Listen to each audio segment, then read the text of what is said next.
रहेगा। बिहार में जिस प्रकार से कोरोना के मामले लगातार बढ़ते जा रहे हैं, क्या आपको लगता है कि बिहार में कम टेस्टिंग का भी नतीजा है कि वहाँ पे आज लॉकडाउन लगाने का नौबत आ गई?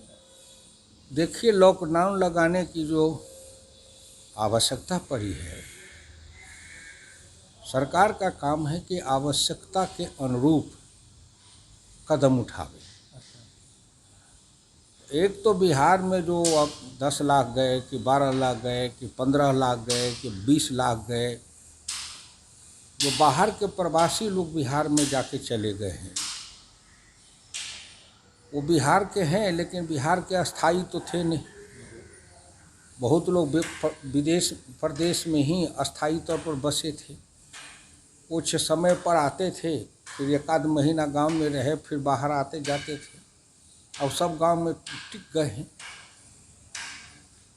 तो इसके कारण वो जनसंख्या का जो दबाव है वो भी बढ़ा है, और उस दबाव के बढ़ने के कारण गांव के अंदर जो सामाजिक और तरह की जो स्थिति है कई तरह की, उस पर भी दबाव पड़ा है। ग्राम पंचायत पर भी दबाव पड़ा है, समाज पर भी दबाव पड़ा है।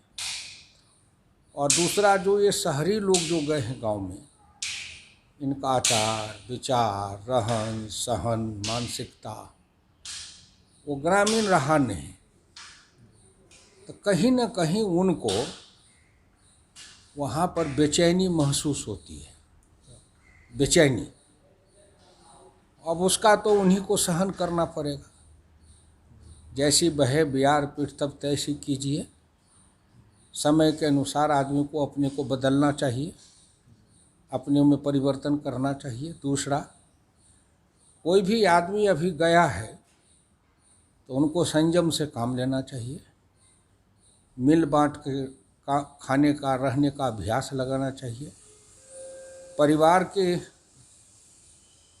की जीवन की प्रधानता होनी चाहिए।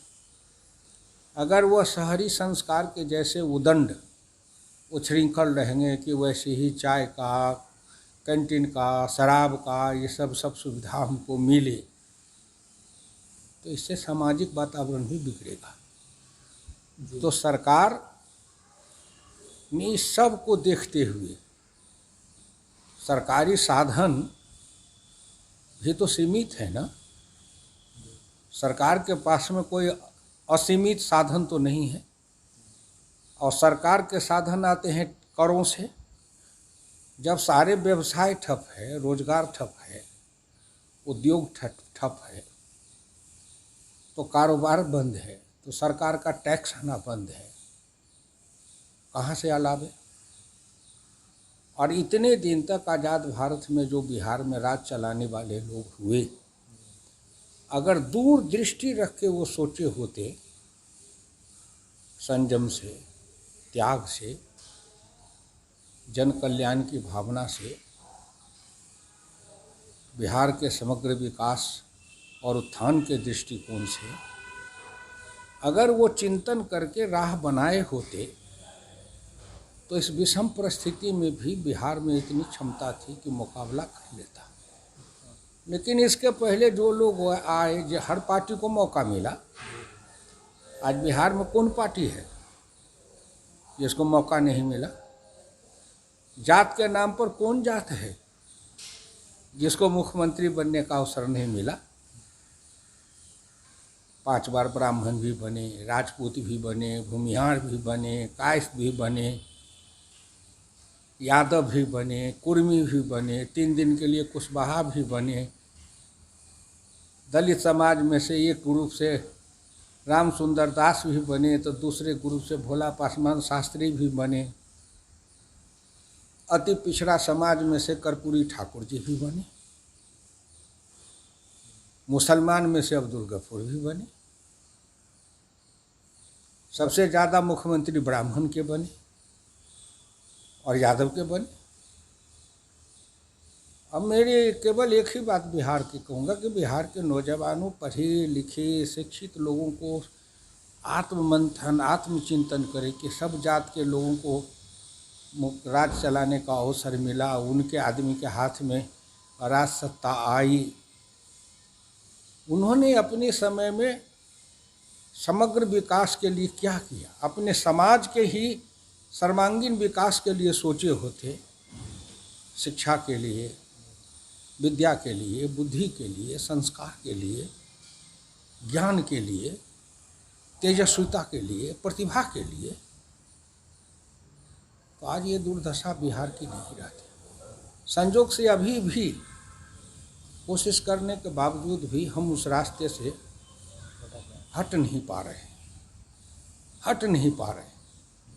इसलिए मेरी राय में बिहार के कंप्लीट पूर्ण रूपांतरण की आवश्यकता है, जिसको कहते हैं कंप्लीट ट्रांसफॉर्मेशन।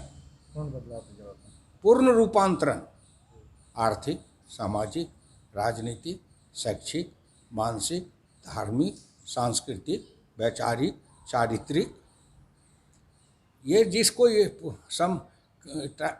संपूर्ण रूपांतरण का मतलब ये सब है।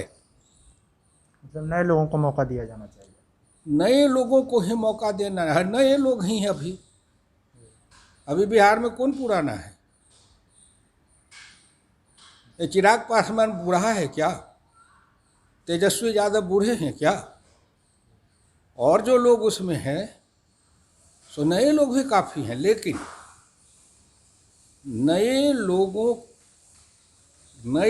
हों, लेकिन उनकी दृष्टि में व्यापकता हो, समग्रता हो, राष्ट्रीयता हो, उदारता हो, त्याग हो, तपस्या हो, समर्पण की भावना हो। ये जो गुण हैं, ये किसी भी जाति के अंदर हो। कर्पूरी ठाकुर तो नाई थे, सबसे गरीब थे, जात के सबसे कम उन्हीं की थी। उनके जात की संख्या से बल पर तो कोई पंचायत का वार्ड कमिश्नर भी नहीं बन सकता है। लेकिन वो बिहार में इतने दिन नेता थे ना, समाज के सभी लोगों ने उनको साथ दिया था ना, सभी जाति के लोग, खास करके यादव समाज तो कि असली नेता कर्पूरी ठाकुर ही अपने समय में थे। मैं उनका साथी था कर्पूरी जी का, और मुझे गर्व है कि मैं कर्पूरी ठाकुर के नेतृत्व में काम किया था। आज बिहार को एक कर्पूरी ठाकुर चाहिए, भोला पासवान शास्त्री चाहिए, मिश्री सदा जैसा चाहिए। आज बिहार को चाहिए जगलाल चौधरी जैसा चाहिए, बिहार को धनिकलाल मंडल जैसा चाहिए, बिहार को उपेंद्रनाथ वर्मा जैसा चाहिए, वीरचंद पटेल चाहिए, भूपेंद्र नारायण मंडल चाहिए, अक्षयवट राय चाहिए। ये सभी जाति के नेताओं का नाम मैं ले रहा हूँ। वो भी थे, वो समाज के थे। कृष्ण यदुवंशी थे, लेकिन केवल यादवों के नहीं थे, वो विश्व विराट पुरुष थे। हम किसी न किसी जाति में जन्म लेंगे।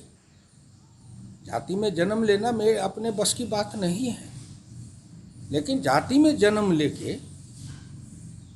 केवल जाति के कटघरे में कैद हो जाना, ये अपनी प्रतिभा का, अमानवता का अपमान है। हमारी व्यवस्था है, ईश्वर की इच्छा से हम किसी जाति में जन्म लिए हैं, लेकिन हम हैं मानव। इसीलिए हमारे हृदय में, हमारे जीवन में राम के जैसे मर्यादा हो, कृष्ण के जैसे हृदय की उदारता हो, और शिव के जैसे असीम मस्तिष्क हो, जिसकी कल्पना डॉक्टर लोहिया ने की थी। एक आखिरी सवाल है कि सर, जिस पूर्ण रूपांतरण की आप बात कर रहे हैं, क्या वो भाजपा अकेले बिहार में